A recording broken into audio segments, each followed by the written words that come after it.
तो दोस्तों, super hero films तो कई सालों से बन रही है, लेकिन एक्समैन इस जॉनरा की पहली बड़ी मूवी फ्रेंचाइजी है जिसने मॉडर्न सुपर हीरोज को लॉन्च किया। इस फिल्म सीरीज में म्यूटेंट्स की एक अलग ही दुनिया दिखाई गई है जिसकी कहानी बहुत दिलचस्प है। और क्योंकि अब MCU में एक्समैन को भी शामिल कर लिया गया है जो कि एवेंजर्स डूम्सडे में नजर आने वाले हैं, इसलिए हमें एक्समैन की सभी पुरानी मूवीज की स्टोरी जानना जरूरी है। इस सीरीज की पहली फिल्म को मैं कुछ साल पहले ही समझा चुका हूँ, इसलिए आज मैं 2003 की एक्समैन 2 मूवी को शॉर्ट में एक्सप्लेन करूंगा। तो आइए देखते हैं।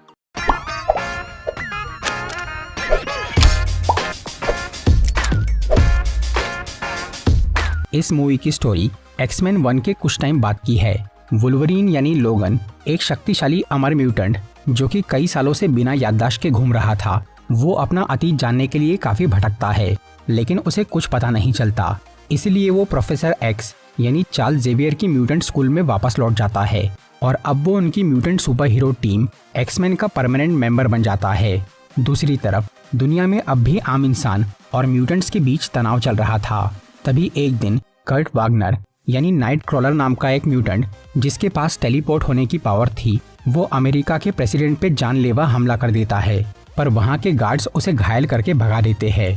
प्रेसिडेंट की जान तो बच गई थी, लेकिन अब पूरे देश में ये दहशत फैल जाती है कि म्यूटेंट्स बहुत खतरनाक है।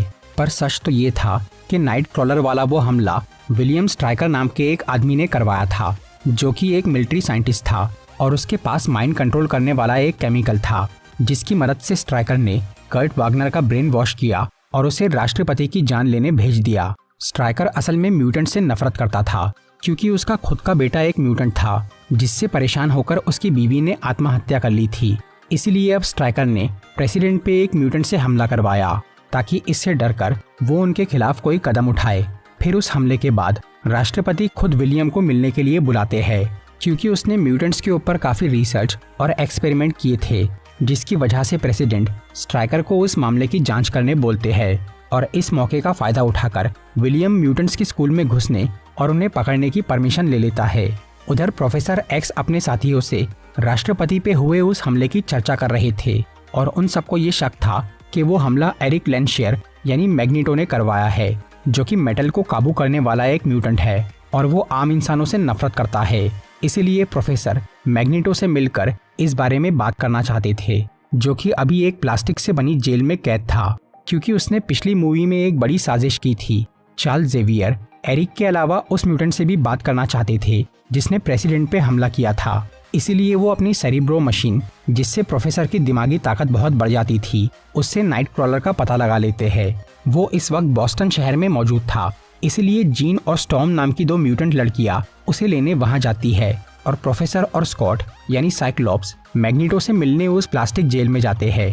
पर वो जेल असल में विलियम स्ट्राइकर ने ही बनवाई थी, जिसने अपने माइंड कंट्रोल वाले केमिकल से एरिक लेंशियर से म्यूटेंट्स और जेवियर स्कूल के बारे में सब पता कर लिया था। फिर जब प्रोफेसर मैग्नीटो से मिलकर उसे प्रेसिडेंट वाले हमले के बारे में पूछते हैं तो वो कहता है कि उसने कुछ नहीं किया और ये काम असल में विलियम का है जिसने म्यूटेंट्स के खिलाफ जंग शुरू कर दी है। फिर स्ट्राइकर की एक म्यूटेंट साथी यूरी को स्कॉट और प्रोफेसर को बेहोश करके पकड़ लेती है। दूसरी तरफ स्कूल में लोगन सभी स्टूडेंट्स का ध्यान रख रहा था। तभी विलियम और उसके सोल्जर वहां हमला कर देते हैं और कुछ बच्चों को पकड़ लेते हैं।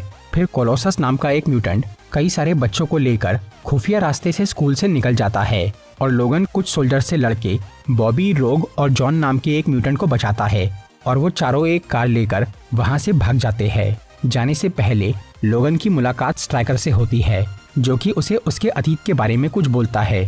असल में स्ट्राइकर ही वो आदमी था जिसने वुल्वरीन की बॉडी में मेटल की बोन्स डाली थी क्योंकि वो उसे एक हथियार बनाना चाहता था। पर बाद में लोगन की याददाश्त चली गई और वो स्ट्राइकर की कैद से भाग गया। फिर लोगन इन 3 म्यूटेंट्स को लेकर बॉस्टन की तरफ निकल जाता है क्योंकि स्टॉर्म और जीन वहां गए थे। बॉस्टन में बॉबी यानी आइसमैन का घर था, इसलिए वो चारों उसके घर जाकर वहां रुक जाते हैं। दूसरी तरफ मैग्नीटो की एक साथी मिस्टीक, जिसके पास रूप बदलने की शक्ति थी, वो एरिक को आजाद कराने के लिए स्ट्राइकर की असिस्टेंट यूरिको का कंप्यूटर हैक कर लेती है, जिससे उसे मैग्नीटो के जेल की पूरी जानकारी मिल जाती है। इसके अलावा उसे ये भी पता चल गया था कि स्ट्राइकर वो सेरिब्रो मशीन की कॉपी बना रहा है। फिर मिस्टीक अपना रूप बदल के उस प्लास्टिक जेल के एक गार्ड से मिलती है और उसकी बॉडी में लिक्विड आयरन डाल देती है। बाद में जब वो गार्ड मैग्नीटो के सामने जाता है तो वो उसकी बॉडी से आयरन निकाल लेता है और उसकी मदद से जेल तोड़कर आज़ाद हो जाता है। मैग्नीटो को जब मिस्टीक से उस दूसरी सेरिब्रो मशीन के बारे में पता चलता है तो वो ये समझ जाता है कि स्ट्राइकर का प्लान क्या है। विलियम उस मशीन और जेवियर की ताकत से सभी म्यूटेंट्स को खत्म करना चाहता था, जिसे मैग्नीटो अकेले रोक नहीं सकता था। इसीलिए वो एक्समैन की मदद लेने का सोचता है। उधर बॉस्टन में बॉबी के घर वाले इस बात से उदास थे कि उनका बेटा एक म्यूटेंट है और ऊपर से वो वहाँ दूसरे म्यूटेंट्स को भी लेकर आ गया था। इसलिए बॉबी का भाई पुलिस को कॉल करके ये बोलता है कि उनके घर पे खतरनाक म्यूटेंट्स मौजूद है। तब वहाँ बहुत सारे पुलिस वाले आकर उन सबको घेर लेते हैं और वो लोगन पे फायर करके उसे बेहोश कर देते हैं। फिर जॉन नाम का एक म्यूटेंट जिसके पास आग को काबू करने की शक्ति थी, वो सभी पुलिस वालों पे हमला कर देता है। लेकिन फिर रोग, जो कि दूसरों की पावर कॉपी कर सकती थी, वो जॉन की शक्ति लेकर उसकी आग को बुझाती है। इसी दौरान स्टॉर्म और जीन ने कर्ट वागनर से मिलके उसे अपने साथ शामिल कर लिया था। वो तीनों भी अभी बॉस्टन में ही थे और उन्हें लोगन और उसके साथियों का एड्रेस पता चल गया था। इसलिए जीन और स्टॉर्म अपने प्लेन से बॉबी के घर आ जाते हैं और उन सबको पुलिस से बचाकर वहां से निकाल लेते हैं। पर जॉन के उस हमले की वजह से मिलिट्री वाले उन सबके पीछे पड़ जाते हैं और वो उनके प्लेन पे फायर कर देते हैं, जिससे वो बेकाबू होकर एक जंगल में गिरने लगता है। तब मैग्नीटो उनके प्लेन को क्रैश होने से बचाता है और वो मिस्टीक के साथ उन सब लोगों को स्ट्राइकर का प्लान बताता है कि वो अपनी दूसरी सेरिब्रो मशीन से प्रोफेसर एक्स के जरिए सभी म्यूटेंट्स को मारना चाहता है। और क्योंकि प्रोफेसर को उस केमिकल से कंट्रोल नहीं किया जा सकता था, इसलिए स्ट्राइकर अपने बेटे जेसन से उन्हें वश में करेगा।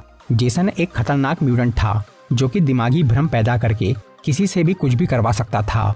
स्ट्राइकर ये सब एक खुफिया अड्डे पे करने वाला था, जहां उसने जेवियर, स्कॉट और स्कूल के बच्चों को कैद रखा था। लेकिन वो जगह कहाँ है, ये बात किसी को नहीं मालूम थी। तब जीन अपनी शक्ति से कर्ट का दिमाग पढ़ती है और ये जान लेती है कि स्ट्राइकर का वो अड्डा कनाडा देश के एक बर्फीले इलाके में मौजूद है। इसलिए वो सब लोग अपने प्लेन से उस मिलिट्री बेस पर चले जाते हैं और तब मिस्टिक वुल्वरीन का रूप लेकर वहां अंदर घुसती है, क्योंकि उसे उस जगह का नक्शा मालूम था और वो कंप्यूटर चलाने में एक्सपर्ट थी। और क्योंकि स्ट्राइकर दोबारा लोगन को अपने काबू में करना चाहता था, इसीलिए वो मिस्टिक को उस रूप में देखकर उस पर हमला नहीं करता। लेकिन स्ट्राइकर जल्द ही ये जान लेता है कि वो असली वुल्वरीन नहीं है। तब मिस्टिक उन सोल्जर से बच के वहाँ के कंट्रोल रूम में घुस जाती है और बाकी म्यूटेंट्स के अंदर आने के लिए रास्ता खोल देती है। फिर वो लोग वहाँ के सोल्जर से लड़ते हैं और नाइट क्रॉलर अपनी शक्ति से उन कैद म्यूटेंट बच्चों को आज़ाद करता है। इसके अलावा वो सब लोग प्रोफेसर को ढूंढ रहे थे। तभी लोगन वहाँ स्ट्राइकर से मिलता है, जो कि उसी लैब में मौजूद था जहाँ वुल्वरीन को ऑपरेशन के जरिए एडामेंटियम की अटूट हड्डियाँ मिली थी। वहाँ लोगन को अपना अतीत थोड़ा याद आता है। फिर विलियम उसे बोलता है कि उसके असिस्टेंट यूरिको के पास भी वुल्वरीन जैसी ही शक्तियाँ है, इसलिए वो उन दोनों को लड़ने के लिए छोड़ देता है। तब लोगन बहुत मुश्किल से यूरिको को हराता है और वो उसे एडामेंटियम का इंजेक्शन देकर मार देता है। दूसरी तरफ जीन स्कॉट से टकरा जाती है, जो कि अब स्ट्राइकर के काबू में था, इसलिए वो अपनी पावर से जीन से लड़ता है। तब जीन अपनी शक्ति से उसे रोकती है और होश में लाती है। लेकिन उन दोनों की लड़ाई से उस मिलिट्री बेस को काफी नुकसान होता है और क्योंकि वो जगह एक डैम के नीचे मौजूद थी, इसलिए अब वहाँ धीरे धीरे डैम का पानी भरने लगता है। इसी बीच स्ट्राइकर ने प्रोफेसर और अपने बेटे को उस दूसरे सेरिब्रो के चेंबर में बंद कर दिया था और उसने जेसन से ये कह दिया था कि वो प्रोफेसर से सभी म्यूटेंट्स को ढूंढने लगाए और उन्हें खत्म करवा दे। इसके बाद स्ट्राइकर वहाँ से भागने लगता है, पर लोगन उसे पकड़कर बाहर चेन से बांध देता है। उधर जेसन प्रोफेसर के दिमाग में एक भ्रम पैदा करता है, जिससे वो उन्हें एक छोटी बच्ची के रूप में नजर आता है और उन्हें अपने वश में कर लेता है। फिर प्रोफेसर उसके कहने पर सभी म्यूटेंट्स को ढूंढ के उन्हें अपनी शक्ति से मारने लगते हैं। इससे वहाँ मौजूद सभी एक्समैन भी तड़पने लगते हैं, लेकिन सिर्फ मैग्नीटो पर उसका असर नहीं होता, क्योंकि उसने अपना खास हेलमेट पहना था। इसलिए मैग्नीटो उस सेरिब्रो वाले चेंबर में घुसकर जेसन को रोक देता है। फिर मिस्टीक स्ट्राइकर का रूप लेकर वहाँ आती है और वो जेसन को बोलती है कि अब वो प्रोफेसर से म्यूटेंट्स के बदले सभी इंसानों को मरवा दे, क्योंकि मैग्नीटो आम इंसानों से नफरत करता था और वो चाहता था कि दुनिया पे म्यूटेंट्स का राज हो। इतना करके मैग्नीटो और मिस्टीक वहाँ से भागने लगते हैं। तब जॉन भी उनके साथ चला जाता है, क्योंकि जॉन को मैग्नीटो बिल्कुल सही लगता था। दूसरी तरफ बाकी एक्समैन वो सेरिब्रो वाले चेंबर तक पहुँच जाते हैं और जीन अपनी दिमागी शक्ति से ये जान लेती है कि मैग्नीटो ने जेसन को इंसानों को मारने का काम दे दिया है। इसे रोकने के लिए स्टॉर्म कर्ट की मदद से उस चेंबर के अंदर जाती है और अपनी पावर से वहाँ का माहौल बहुत ठंडा कर देती है, जिससे जेसन का माइंड कंट्रोल टूट जाता है और प्रोफेसर होश में आ जाते हैं और सभी इंसान बच जाते हैं। इसके बाद वो पूरा मिलिट्री बेस तबाह होने लगता है। तब सभी एक्समैन वहाँ से बाहर आ जाते हैं और वो अपने प्लेन में बैठकर वहाँ से निकलने की कोशिश करते हैं, लेकिन उनका प्लेन चालू नहीं होता और ऊपर से अब वो डैम भी टूट गया था, जिसका पानी उनकी तरफ तेजी से बढ़ रहा था। तब जीन उस प्लेन से बाहर आती है और वो अपनी शक्ति से एक तरफ डैम का पानी रोकती है और दूसरी तरफ उस प्लेन को उड़ने में मदद करती है। फिर जैसे ही वो प्लेन वहाँ से निकल जाता है तब जीन उस पानी में समा जाती है। इसके अलावा स्ट्राइकर और उसका बेटा भी वो पानी में डूब गए थे। दूसरी तरफ अमेरिका के प्रेसिडेंट म्यूटेंट्स के खिलाफ कोई एक्शन लेने वाले थे। तभी सभी एक्समैन वहां पहुंच जाते हैं और प्रोफेसर अपनी पावर से उस ऑफिस के बाकी लोगों को फ्रीज करके प्रेसिडेंट को एक फाइल देते हैं जिसमें स्ट्राइकर के सभी इल्लीगल काम के सबूत थे। और क्योंकि प्रेसिडेंट ने भी स्ट्राइकर को सपोर्ट किया था, इसीलिए एक्समैन उन्हें वार्निंग देते हैं कि वो म्यूटेंट के खिलाफ जंग न शुरू करे, क्योंकि वो लोग यहाँ शांति से रहना चाहते हैं।